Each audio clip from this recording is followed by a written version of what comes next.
The rain fell like shattered glass that night, each drop slicing through the cold silence as Myra stood outside the house she once called home. Her suitcase lay open on the wet pavement, clothes soaking, while the man she devoted 10 years to stared at her with a hardness she had never seen before. "You can't even give me a child," her husband spat, his voice echoing against the gate. "You are of no use to me anymore. Leave." The gate slammed shut, and the world Myra knew collapsed in one violent heartbeat. If you're listening right now, take a moment. Imagine giving everything to somebody in a broken bar and being thrown away like nothing. If Myra's pain touches even a corner of your heart, don't forget to like this video because stories like hers deserve to be heard, and your support helps keep them alive. Her knees trembled, not from the cold but from a grief that felt too big to carry. She gathered her wet clothes, stuffed them into her old suitcase, and walked away with no direction and just the weight of her broken marriage pressing on her chest. The road was empty, streetlights flickering as if they, too, were unsure whether to keep glowing. She found temporary refuge at an old bus stop, hugging herself against the wind. Tears threatened, but she swallowed them. She wasn't weak, a broken bar, just wounded. And wounds, she reminded herself, could heal up if life allowed them. Fate, however, had other plans. A black SUV stopped in front of the bus stop. The rear door opened, and the little girl with pigtails peered out, her innocent eyes filled with curiosity.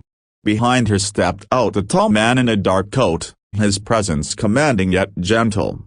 His gaze landed on Ray, a drenched, shivering stranger in the night.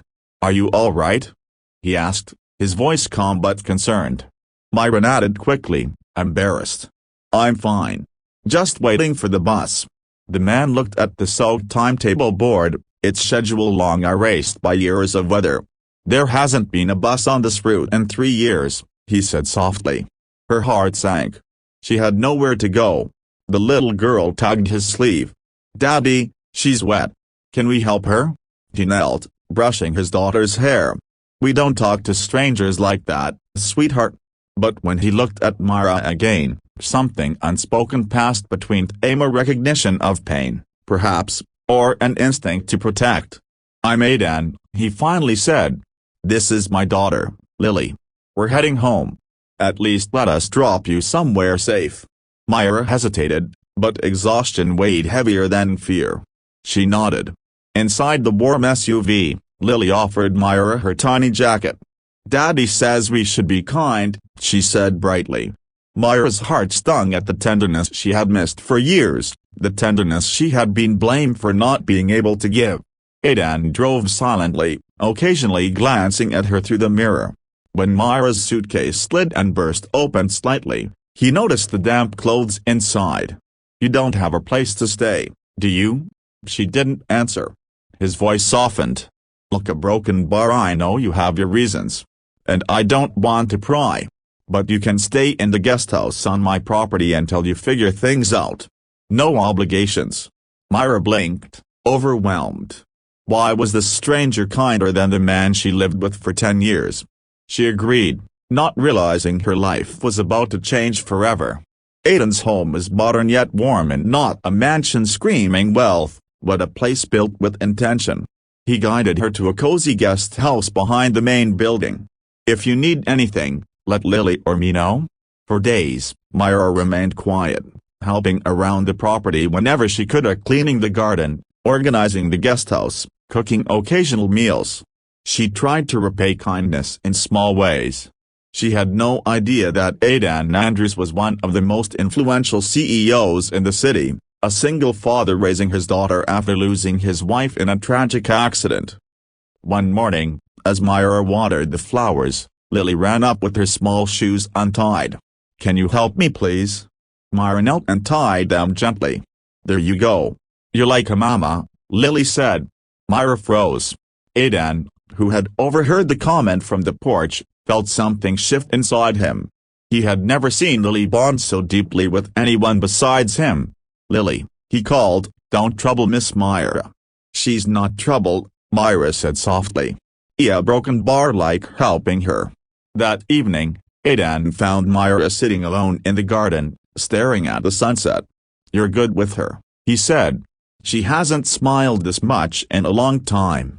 Myra lowered her eyes. "She reminds me of what I couldn't have." Aidan sat beside her. "I overheard what your husband said that night." She stiffened. He continued gently, "I wasn't following you. It was coincidence.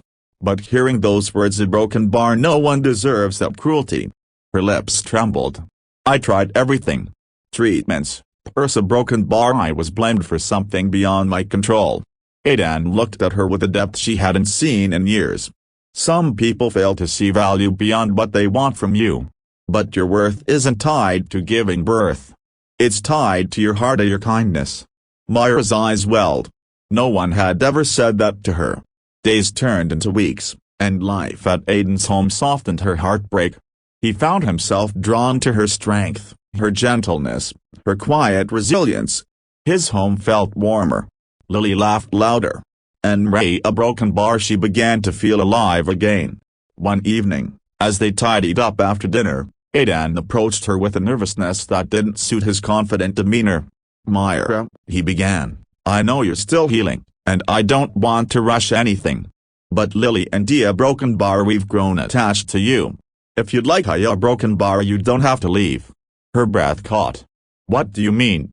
He stepped closer, his voice soft but steady. "Come with me." Then he corrected himself, "Come with us. Be part of our lives. Not because we pity you a broken bar, but because we need you. I need you."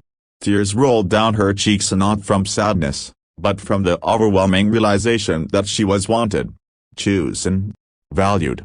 Aidan wiped her tears gently. "You were thrown out of one home, a broken bar, but sometimes, life throws us out so we can walk into the one meant for us." Lily rushed in and hugged Myra's waist. "Stay with us. Please."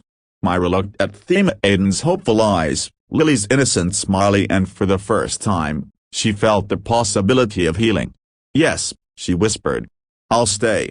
Months later, with strength regained and love blossoming, Myra stood in that same garden, no longer a broken woman thrown away, but a cherished partner and mother figure, building a new life. Her past didn't define her. Her pain didn't break her. Instead, it led her to a future far better than she imagined.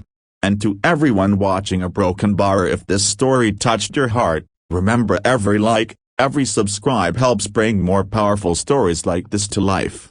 Stay connected, and never give up on new beginnings. Your story isn't over yet.